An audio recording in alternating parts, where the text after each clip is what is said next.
Hey Mahwah, Kyle O'Malley here with Thundervision. The esteemed artist Pablo Picasso once said, "Everything you can imagine is real." And boy, imagine how wonderful the Mahwah High School Art Show is going to be. Thundervision's very own Julia Devine will be touring this event on Friday, June 8th and Saturday, June 9th during this picturesque weekend and interviewing the artists, teachers, and spectators of the art show and the artists themselves. Enjoy! I'm here with Mr. Gordon. Mr. Gordon, what did you have to do to prepare for this year's art show? Well, the students were instrumental in helping us prepare, actually, but we try to get the projects to a finish point, which is always a challenge. And mostly we continue on everything we started back in January. So most of the work in here is representative of the one half of the year, and the students have built other projects up till that point in January. So the short answer to your question is we try to get everything that we start in January complete for the art show. That's our objective. We have so many things still underway and still in the construction process that we typically miss by a little bit, but the students, so we get enough ready so that we can display it as works in progress. I'm here with senior Shayna Haskor. Shayna, what is your piece called? My piece is called Honest. What was the inspiration and meaning behind this piece? For my concentration, I did self-expression, so I chose a word and then designed a object about it. I'm here with art teacher, Mr. Needham. Mr. Needham, what did you have to do to prepare for this year's art show? Oh, so much. Just talking to the kids and seeing what they want to submit, and then helping them name the works and getting it organized. There's a lot of things that go into it. We have to have them title it, create the names, and then we print the labels, and we cut the labels, and we attach the labels and put it all up, and then we have the students curate it, which means that they choose how they go together, which ones look nice together. There's a lot of different things that we have to do in preparation, and that's not even including the actual making of the artwork. I'm here with sophomore Bianca. Bianca, what's the piece behind this called? It's called Trees Are Made for Hugging. And what made you pick this type of artwork to make? I just thought of making something that was like embracing the environment, and then I thought of a tree hugger, so. It's good. And what is it made of? Tape and paint.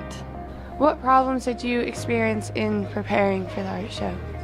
Time.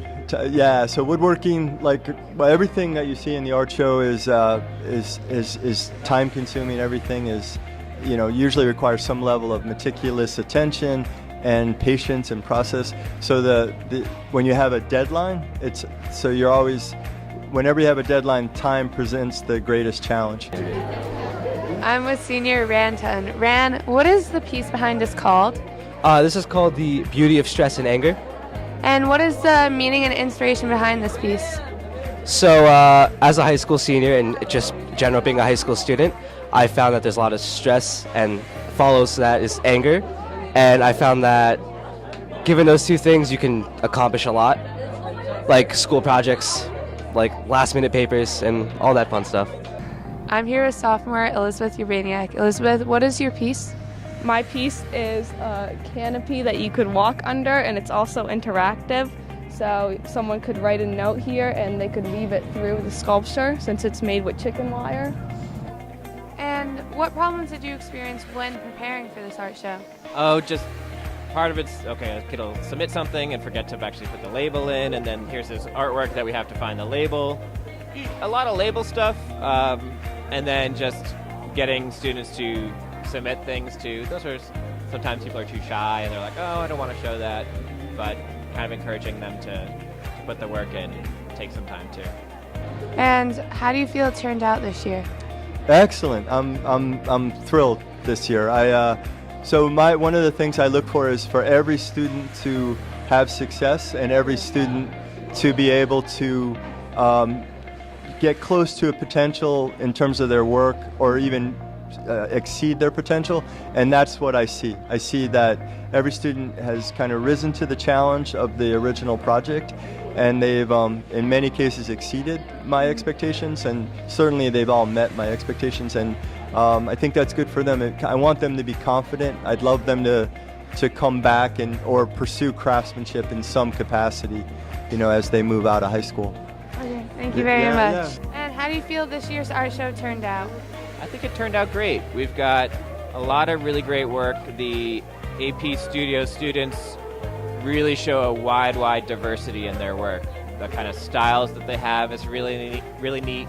And then from all the younger grades, you see a lot of different things happening. So the juniors show a lot of promise as they go into the AP studio, and then right down to the sophomores and freshmen, it's fun to see seeds of really amazing artwork coming up and where they're going to go. So I think it's really successful. It came out nice. Thank you. Thank you. Thank you. Wowza, it seemed like this night was a blast. Everyone did a great job, and I personally liked the wood shop's pieces of work. I'm Kyle O'Malley with Thunder Vision. It's been a great year broadcasting for you guys, and good luck to next year's class, and I'll see you later.